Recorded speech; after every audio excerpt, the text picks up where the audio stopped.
Hi everyone. Before we get started, I just want to let you know that registration is open for the in-person course Astrology, Our Ally on the Road to Individuation with Stephen Forrest, author of The Inner Sky, and Boris Matthews, Jungian analyst, on Friday, December 13th in downtown Chicago. The course will be recorded and available on our website for purchase.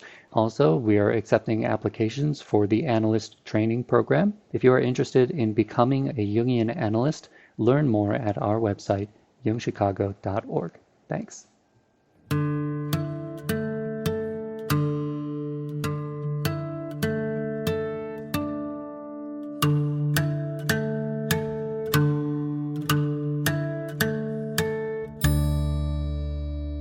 Hello, this is Patricia Martin, and I'm your host for Jung in the World.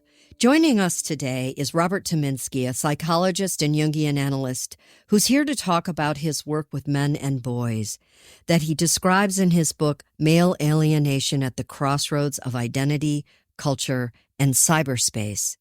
Robert Tyminski is a clinical professor in the Department of Psychiatry at the University of California, San Francisco, and the author of several books, which we'll link to in the program notes. Robert, we are so honored to have you on the show today to talk about what I guess is fair to say is a crisis of men and boys in the American culture. Yeah, well, thank you, Patricia. I really appreciate the opportunity to be able to chat with you today and look forward to our having a really engaging conversation. And it is an interesting thing because, when I trained, which was over 30 years ago now, there was this idea that especially girls and young women tend to internalize. So their experiences and their pain goes inside them, whereas, boys and young men tend to act out and externalize and put it out in the environment. And I don't think that that's quite gone away, but it has changed. I mean, I think with social media and just all the screens that are present in our lives, that there's really some different phenomena that are happening now than when I trained. So look forward to get digging in a little bit more with you. Well, I wondered about that. Coming up and raising two boys myself, I can't say that we have overcorrected for the problem of girls in the society, but it does seem like by giving the focus to girls and their adolescence and how they come into womanhood has somehow left the boy side of the equation out. And it seems, as I was preparing for this, the internet is just gyrating with new studies and data about the problem of boys becoming men. And it led me to wonder, when did you, as you have done so much work with men and boys, was there a moment when the light bulb went on and you said, attention must be paid to this. I need to write a book. Could you take me back to that moment? Yeah. Well, that, again, wonderful question. And I have to use the metaphor of like a light fixture, a candelabra. There were several light bulbs along the way. And before I became an analyst and did my training, I ran a school here in San Francisco, and it was a private but publicly funded school for children who had a variety of severe behavioral and emotional problems. And over probably 85% of our boys and their families, our clients were boys, along with their families. And so it was really kind of a bit of a baptism by fire, seeing their problems and why they couldn't really operate or navigate a more what we call mainstream environment. And as I was doing my training, and then after I became an analyst, I my practice evolved in such a way that I see a fair number of boys. I used to see younger boys. Now it's mostly teenage boys. And again, this issue of like being very disruptive in the environment kept coming up over and over again. And I had a series of cases. It's actually in the book, and I think it's in the chapter called "Breaking It." And these were teenage boys ranging in age from 15 to 19, I would say, so mid to late adolescence. And what they were doing was they kept breaking things. Like And physically breaking furniture and yes, yes. hand through the wall,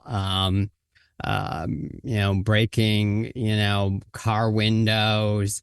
There's an interesting case about a broken condom. And so I just started thinking, what is going on here with all this breakage?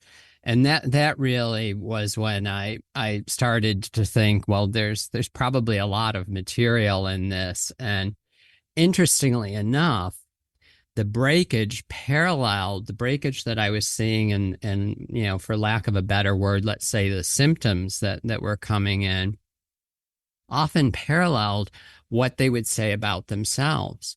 I started hearing "I'm broken" over and over again from different young men, different teenage boys. And I thought, what a concept to feel that you're broken. So there's some sense of wholeness that the person understands they'd like to have be there, or some striving toward greater wholeness, but they feel so far from that what they see is really something quite different. So that would be a very Jungian concept, to integrate the pieces toward wholeness. And as I read that part of your book, I couldn't help thinking that the paradigm of masculinity itself seems to be broken. You say, and this is I'm extrapolating on a direct quote.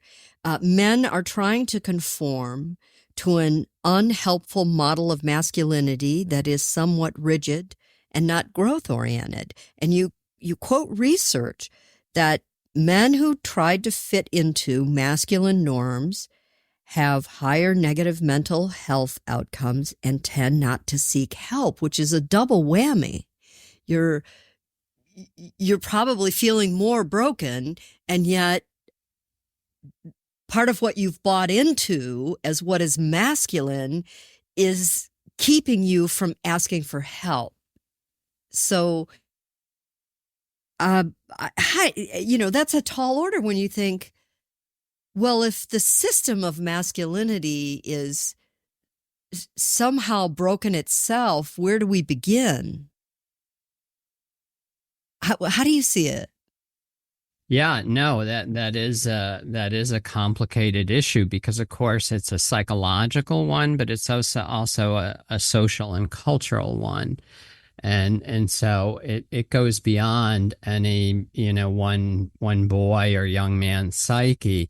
And I think what's very interesting is that despite all the progress, let's say in the last 30 years towards discussing gender and trying to be more aware of non-traditional families and so many things, women's rights, and there still is this almost archetypal dimension of masculinity that comes through, and it's this traditional masculinity that really is based on not expressing feelings, not looking inside yourself, trying to do something adventuresome or risky, and not tolerating any experiences of shame. And of course, as a Jungian analyst, when I thought about those things, I realized that's the heroic code. That's really what we read in Greek tragedies, in the Iliad and the Odyssey. those men were living that way. Those are all characteristics. So that's an archetypal, almost timeless piece of this masculine problem that's perpetuated itself and hasn't gone away. So if I go back to this idea, we were talking about the adolescent roots of some of these problems. You make a great case in the chapter on identity. You borrow from Erik Erikson's work on identity formation, and you locate adolescence as a pivotal juncture when things can go very wrong for boys. And I wondered if you could talk about how are the psychological stakes different for adolescent boys? Yeah, so we'd be talking about of course, a continuum. So it's not. I don't want to make it sound like it's dramatically different than with adolescent girls, but there is something. I mean, we've those of us who work in the field have noted this for years.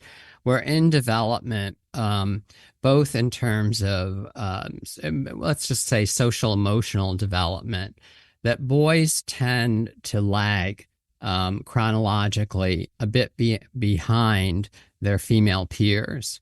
And this actually starts pretty early. I mean, there are all kinds of arguments out there about, for example, that boys should probably not start school until age 6.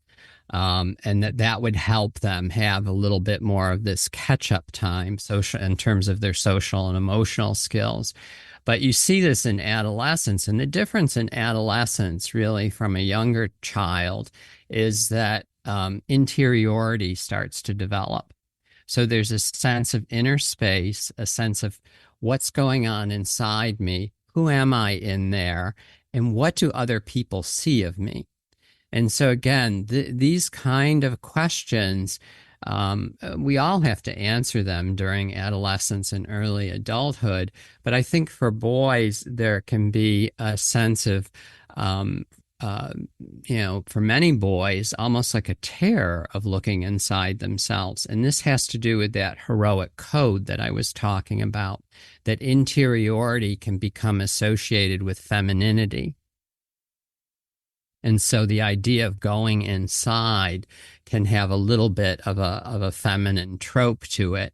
And a lot of boys don't like that. It's interesting that you then describe men as having this inner world that is really one you would describe as alienated. They suffer from a great deal of alienation. And alienation is one of those concepts where it's kind of like the word uncertainty. It's amorphous. And so I wondered if we could talk a little bit about how you see male alienation. Well, it's twofold. Some of it has to do with the origin, of course, of that word. And I think if I'm remembering correctly, and I might be misremembering it, it comes from French. Aliéné, and this was a term that meant being cut off in some sense. And so the doctors who worked in asylums for the mentally ill in the 19th century were termed alienists. And this was because they were working with people who had this condition that we might, of course, you could segment diagnoses, but in a broader bucket, we'd say they were alienated. And so the word has a very interesting background. And I think that the issue with male alienation is this twofold piece. So there's a risk of social isolation, and that would be the external piece of it, that there's kind of an anxiety. We might think, again, this is along a continuum, but a general anxiety about how are other people going to see me? How are they going to think about me? Do they think I'm man enough or boy enough? And so depending on how high that anxiety gets, of course, it could escalate to panic. That would be a situation in which a boy would be at risk for isolating, for withdrawing, for retreating from social contacts, from interacting with peers or family, um, whatever kind of community groups they're involved in. So that's often the evident risk factor that people see, right? Teachers see that, parents see that, and when they see that, that's when they might start to think, uh-oh, something's off track here. My son needs some help. So that's this external piece. The piece that I think is much more salient is the internal piece. And so to be alienated from your own psyche, think about that. That's really almost unfathomable situation of trying to completely live outside. And of course, that's going to be doomed because we're all drawn inside ourselves. That's just inevitable. That's a part of being a human being. And so this sense of like, oh, I don't want to look too carefully about what's in there because I'm afraid of what I might find. That's this internal alienation. And I think we can sense that, when someone is living only from the external, there's a lack of comfort in their own skin, and it has there's an energy to it. So I kind of wondered if you ever witnessed how that makes boys more vulnerable, because there's no inner core that they're cultivating and being able to draw stimuli in, process, understand. It's all external. Right. The sense of self. Yeah. Yeah. No, I think that leads to all kinds of issues because, if you don't look inside to make meaning, then you're going to start to feel empty and the emptiness will grow. And again, that's a piece of this alienation and the depleting effects of that on the psyche, of course, affect a person's motivation, their capacity to learn, their desire to socialize or be intimately involved with people. So it kind of spreads outward, but it definitely has this internal piece. And again, I think it goes back to the brokenness that when a boy or young man says, I feel broken, I sometimes will say, well, can you look inside yourself and tell me, what do you see? What do you see there? What a great question. And do you find that over time, as you're working with a boy who might be troubled, because they're troubled or they wouldn't show up at your doorstep, is my thought. Mm-hmm. And so are you able to see the growth in that over time? Yeah, I would say so. I mean, I think again in the book, it's easy for analysts and I think psychotherapists to write about all the problems we see. And so in the book, I intentionally tried to include a couple of cases where things went well and where things did work out. And so that openness to a process, I think, is really important. And even in some of the more dramatic situations that I write about, I would say that a fair number of those boys and young men improved. Partly as a continuing dialogue about like, well, when you look inside and you see a bunch of holes, where do you think that comes from? What do you think those holes mean? What, is that a new feeling? Is that something you've noticed for a long time? And having those kind of conversations, I think, can be helpful because there's a way in which you're helping them to visualize their internal experience. And I think that can be very helpful rather than feeling on the spot about, well, tell me how you feel about it. It's a slightly different approach. It's like, well, what do you see there?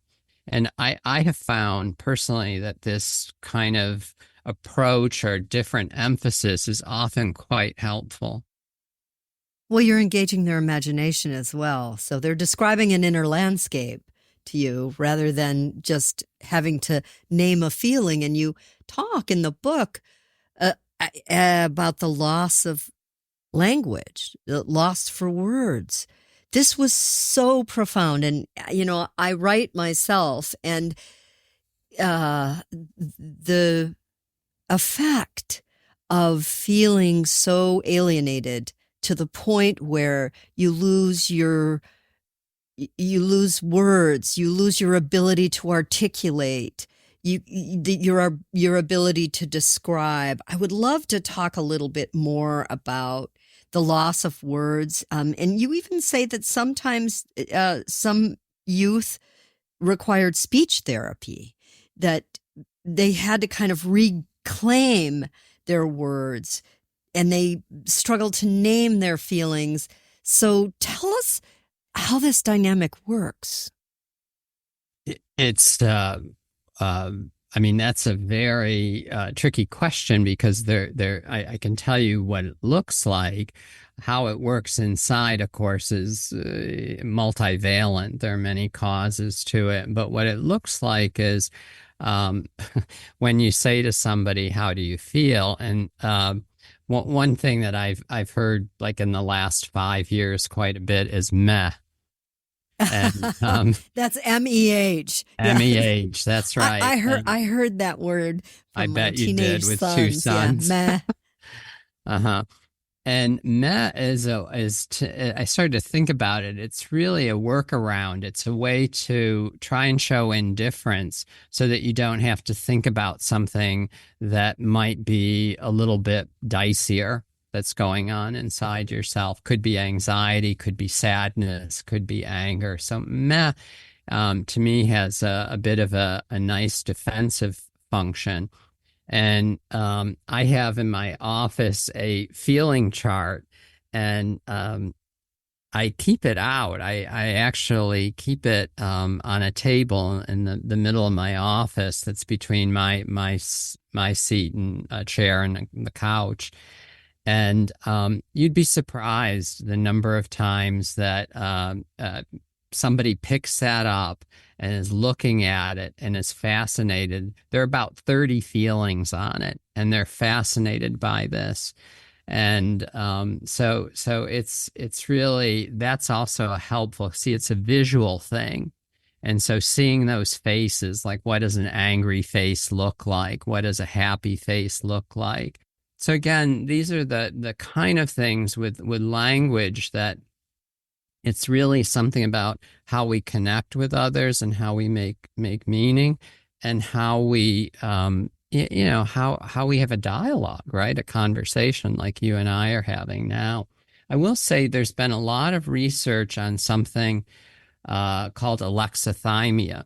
And alexithymia, I don't know, you're nodding, so I'm imagining that you probably have heard of this term, is an inability to really read what your feelings are, what's going on inside yourself.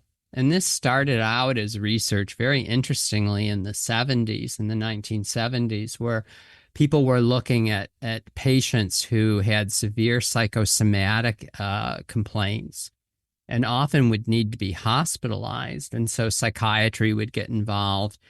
And the psychiatrists were often finding that these patients couldn't talk about their feelings. And so this concept sort of evolved as something about not wanting to look inside.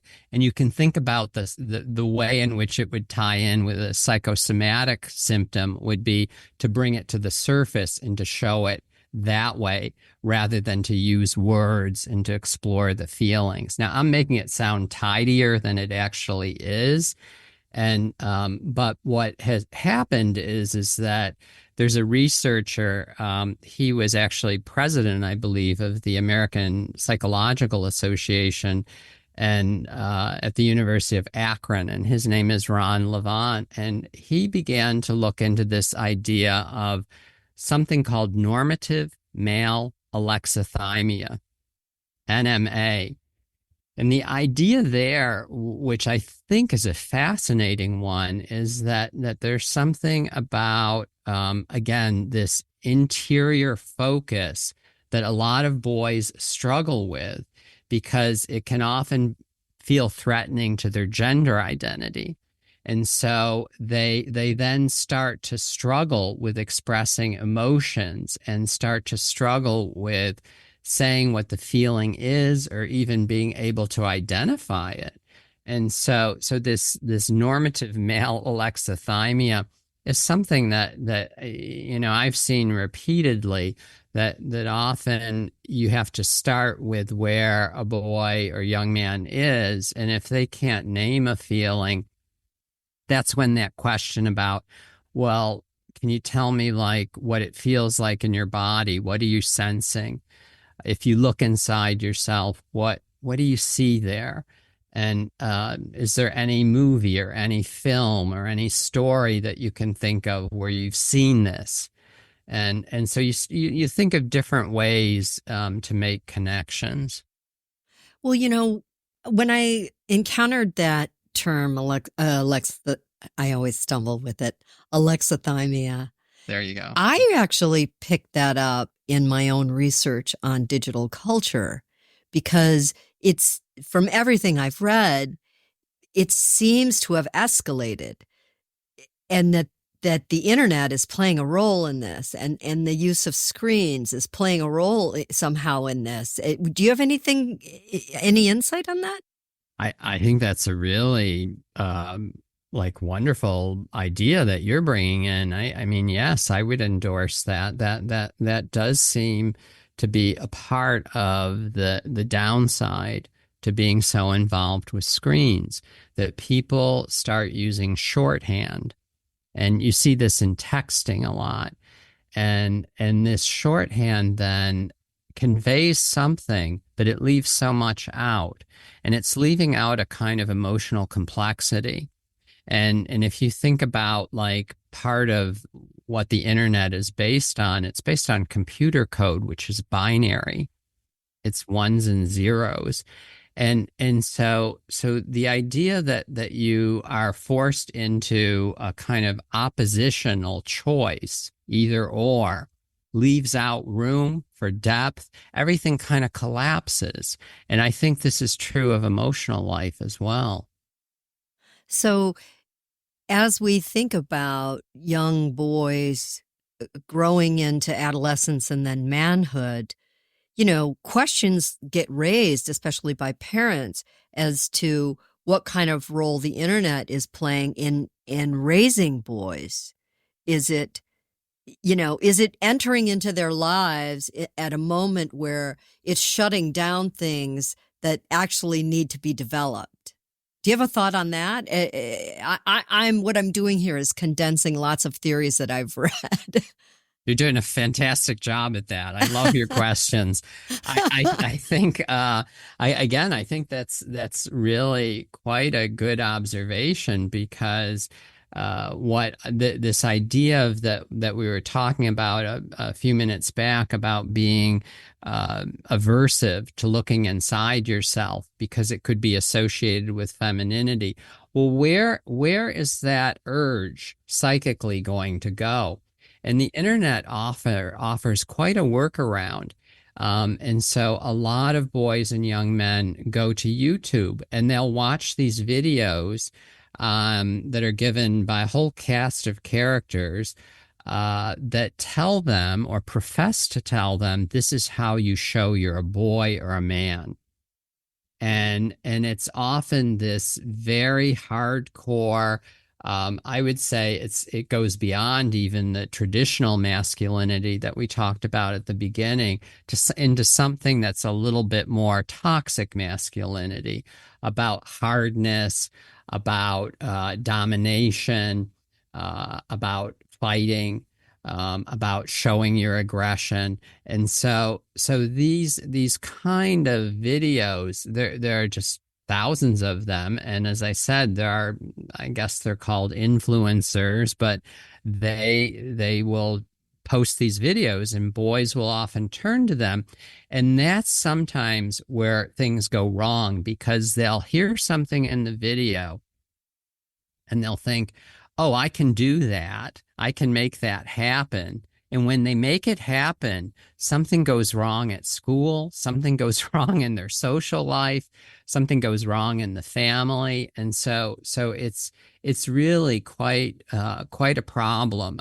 I mean, I think it could be a whole other conversation we could have about these platforms, because to my mind, what they do, and they keep it doesn't matter if you're a boy or a girl or a man or a woman.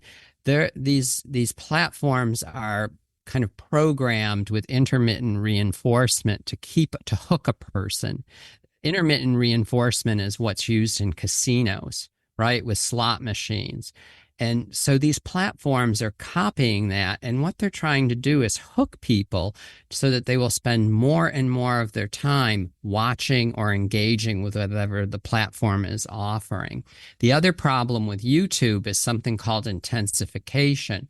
And I've had this happen many times, where a boy will often be interested in the US Constitution. And so they'll like look up history professors and listen to some lectures. Well, then there'll be a suggestion. Do you want to hear a conservative viewpoint on the Constitution? They'll click on that. And it'll keep happening, like taking it further and further. It could be in a leftward direction. I'm not going to discount that possibility, but in my experience, it's often in this rightward direction. And so you have these, far right, often very misogynistic, racist, homophobic, xenophobic diatribes that they're listening to. And they're listening to that in a context where they don't have anyone to process it with, right? They're just watching it. They're just watching it. They're isolated. So I want to talk with you about the role of fathers. And you have some case studies in the book as well about how some fathers were able to learn from their sons how to father differently.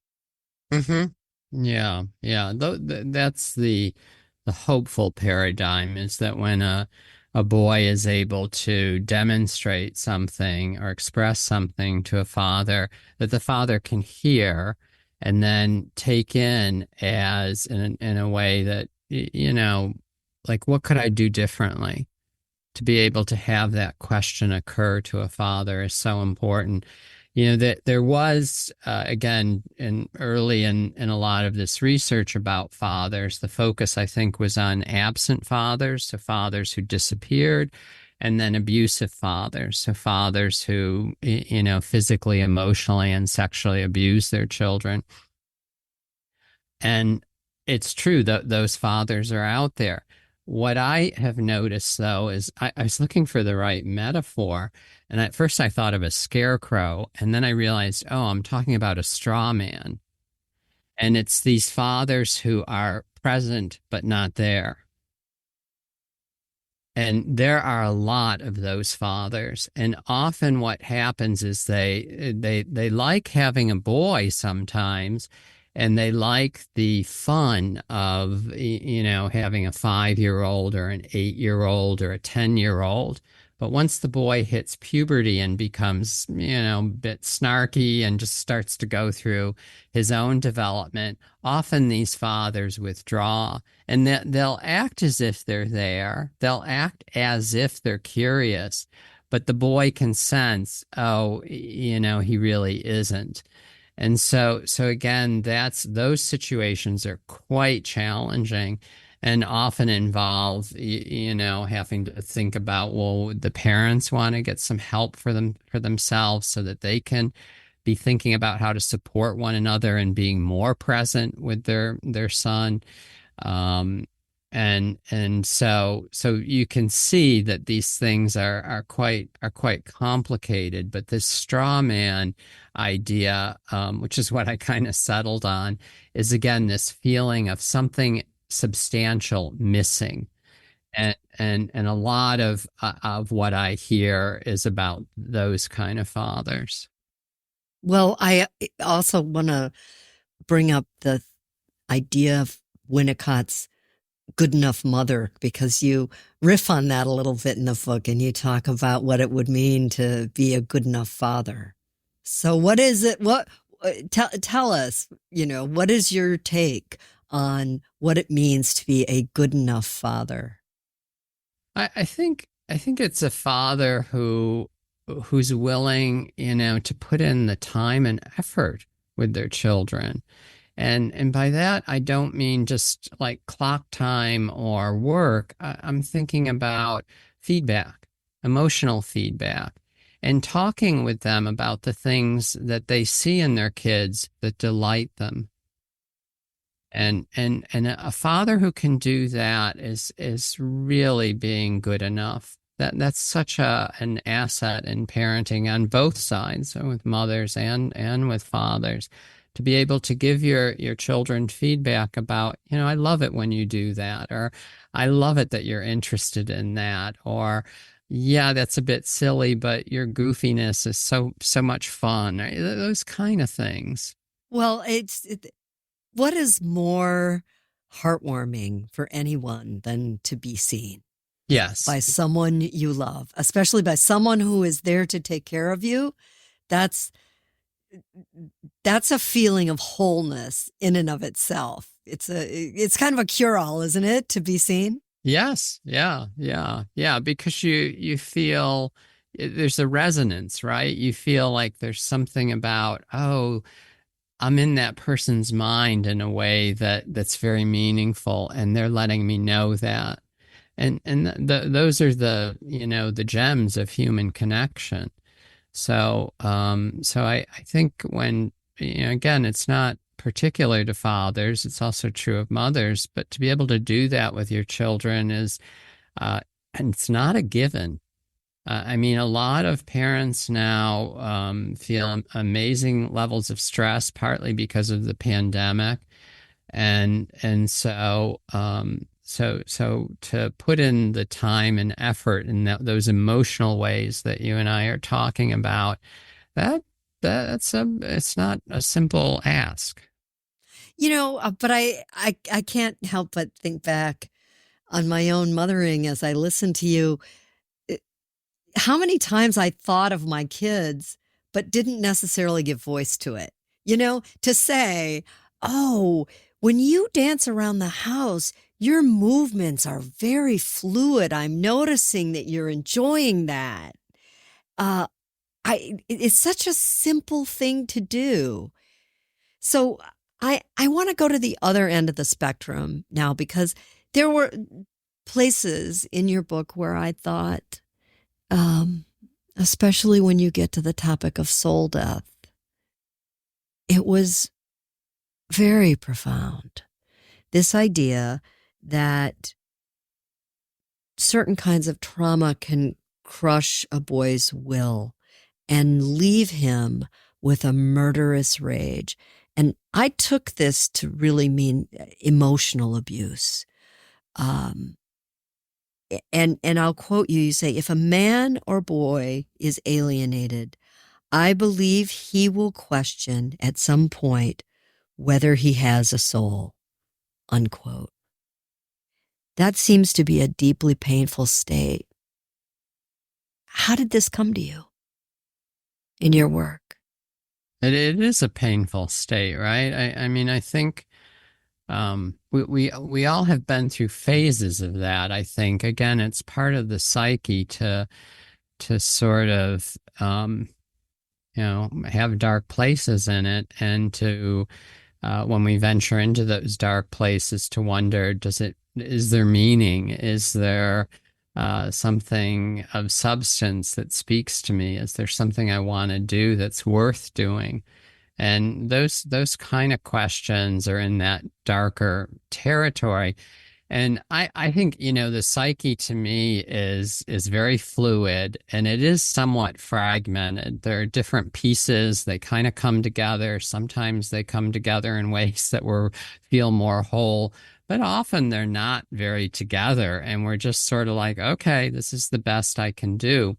And I think with this soul death, it would be a kind of a question of like, what's getting the upper hand inside.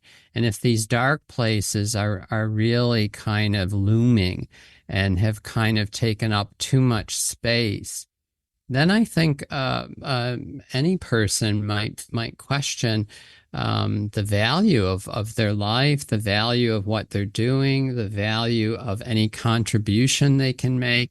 Raising questions like, why am I here? Does any of this matter? Do I matter?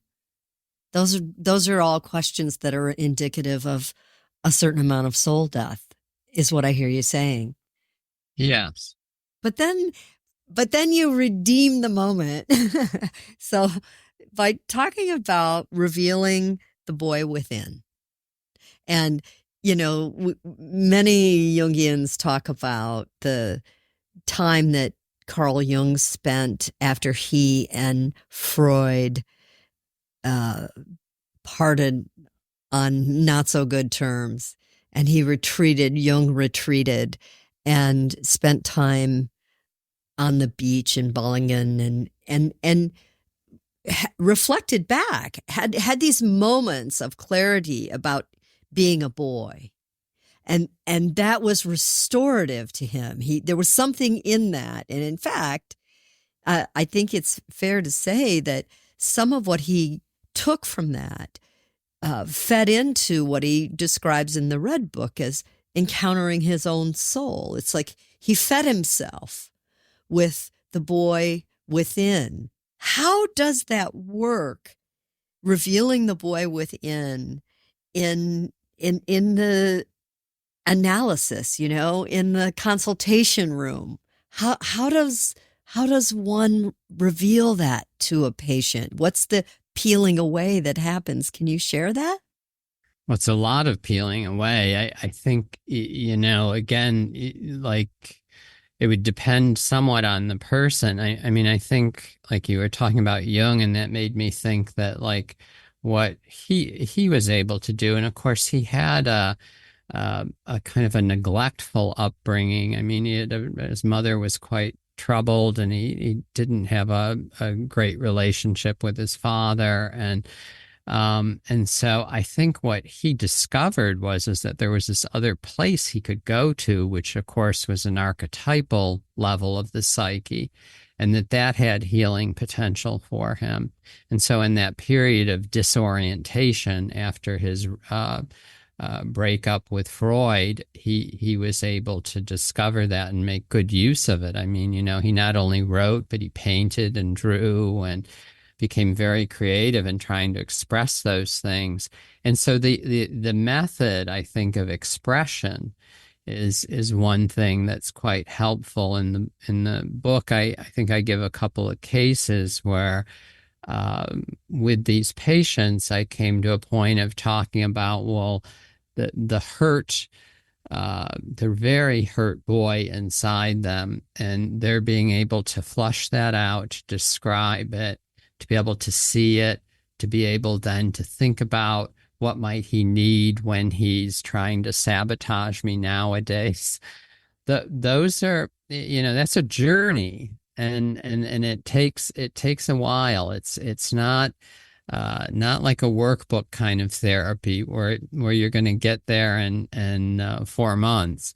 It's really a journey because the person has to be open to recognizing how hurt some part of themselves feels and what kind of suffering that part is holding on to. I can only think, though, that with time and with care, and I do have to say, your case studies reveal someone who is deeply committed to their work. And I read these statistics recently that men account for only 18% of social workers and 20% of psychologists. And I wondered if you think the lack of male psychotherapists plays a role in keeping more men from seeking help. Do you think that there's a factor there? Yeah. Men want to talk to other men about it. Right. Yeah. I think there definitely is, because issues that come up again not to reduce everything to this idea that looking inside is a kind of more feminine toned sort of way of exploring yourself. But I think a lot of men and boys do get that somehow in them. And if they're able to do that with a male therapist or a male analyst, I think there is a factor of something about safety and about understanding that is important, that makes it a bit smoother. Now, that's not to say that a skilled female analyst or female therapist couldn't do the same. But I would think there would be some issues that would come up inevitably around gender that could be tricky. And as long as you're open to talking about them, I think that's fine. I think in the book, I use this analogy of a house, and that the male psyche to me often is these different kinds of houses. And the trick is to figure out, like, well, what kind of house might I be working with? Like, what is the person's psychic space? How open is it? And where might there be some entry? And often I think about side doors. And side doors seem to work a bit better. They're oblique. They tend to allow for some level of not feeling threatened and for accessibility. Whereas the front door, right? That's like, whoa, what are you doing? And the back door is a whole other set of problems. So these side doors, I think, can be, if you can find them, they can be quite, rich to open up and see what's inside. Well, I would imagine that that's helpful for a parent as well, to think about entering the child's reality through a side door, because the front door, it's the first of all, it's likely to be guarded. That's right. That's right. Let's be honest. And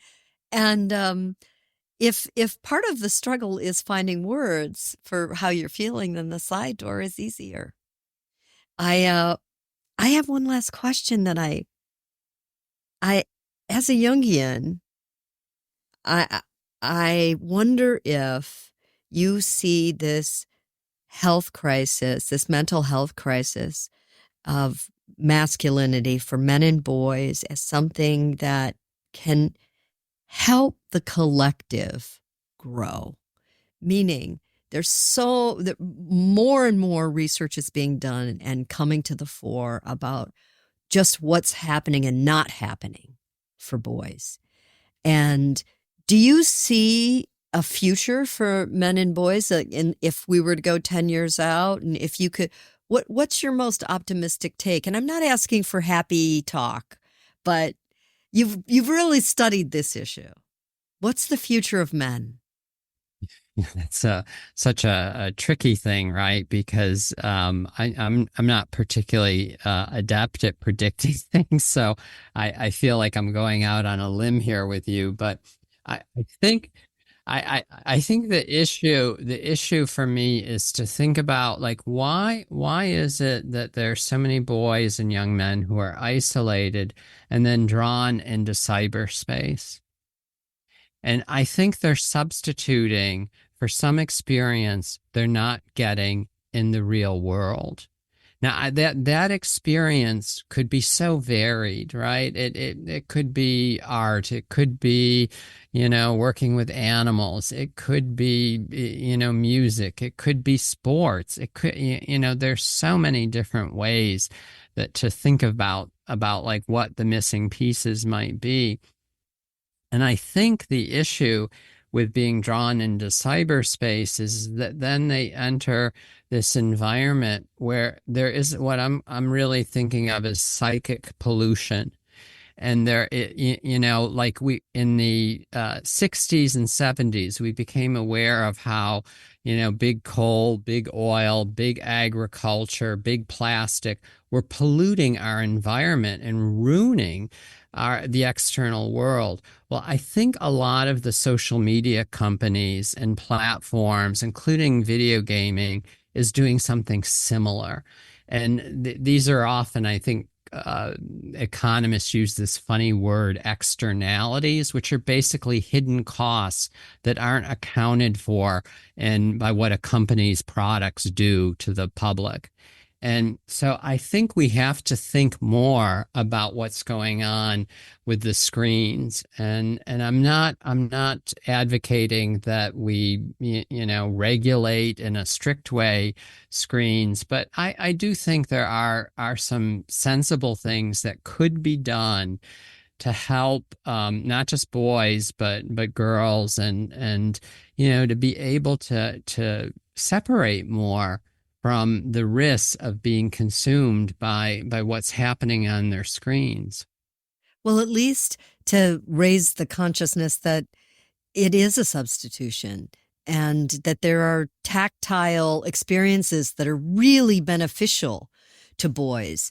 Learning to ride a horse, climbing a tree. All of these things are nourishing to a boy. And I think you've done a great job today in making us aware of some of the issues and what we can do as good human beings to help raise better boys. Thank you, Robert Tyminski. It has been such a pleasure to talk with you today. I will link to your books below, and we look forward to having you back sometime. Well, thank you, Patricia. You are a wonderful interviewer, and I have to say what a gift it is to have somebody have read as closely as you've read what I've written. So thank you. It was my pleasure.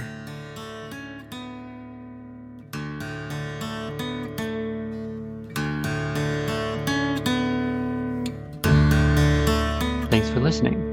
If you'd like more information about training programs, live and self-study courses, archives, this podcast, our blog, or to find a Jungian analyst near you, visit our website, jungchicago.org. Thank you to our 2023 donors who gave at the contributor level or above: Barbara Anand, Uni Alcott, April Barrett, Arlo Compan, Judith Cooper, Lorna Crowell, David Dalrymple, Kevin Davis, Dr. Peter DeMuth, Mary Doherty, Christine Foskett, Britta W. Jacobson, Mary Ann Johnson, Mary W. Liebman, Mona Manning, Patricia Martin, Boris Matthews, Kenan McKee, Sue Rosenthal, David O. Stats, Lawrence C. Tingley, Don Troyer, Robert Ulrich, Alexander Wayne and Lynn Kopp, Gerald Weiner, William Wolfe, and Ellen Young. You can support this podcast by making a donation at our website, jungchicago.org.